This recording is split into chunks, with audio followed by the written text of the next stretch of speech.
आखिर ऐसा क्यों होता है?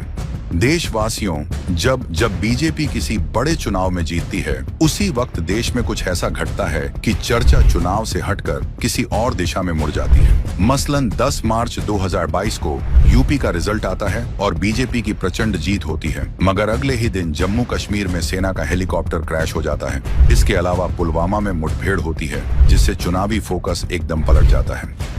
8 दिसंबर 2022 को गुजरात में बीजेपी की रिकॉर्ड जीत हुई, तो दूसरी तरफ उसी दिन AIIMS दिल्ली के सर्वर पर बड़ा साइबर हमला सामने आया। अगले ही दिन 9 दिसंबर को अरुणाचल में भारत चीन की तीखी भिड़ंत चर्चा का केंद्र बन गई। 3 दिसंबर 2023 को MP, राजस्थान और छत्तीसगढ़ के नतीजे आए, तो 6 दिसंबर को करणी सेना के प्रमुख सुखदेव सिंह गोगामेडी की हत्या ने सुर्खियां हथिया ली। 4 जून 2024 को भाजपा ने लोकसभा चुनाव जीता और उसी दिन नीट परिणाम अचानक घोषित कर दिए गए, जिसके बाद पूरे देश में हंगामा हो गया। फिर 9 जून को रियासी में बड़ा आतंकी हमला हुआ और राष्ट्रीय बहस एक झटके में बदल गई। 8 अक्टूबर 2024 को हरियाणा का परिणाम आया और 12 अक्टूबर को बाबा सिद्दीकी की हत्या ने सारा नैरेटिव हिला दिया।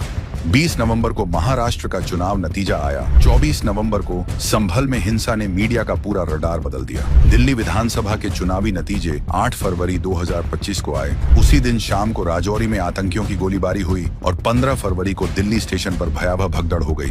देश भर की सुर्खियां वहीं अटक गईं। और अब 14 नवंबर 2025 को बिहार विधानसभा चुनाव के नतीजे आए, तो कुछ ही देर में श्रीनगर में आतंकी हमला हो गया। आखिर इस पैटर्न के पीछे किसका हाथ है? क्या यही सत्ता की सौगात है?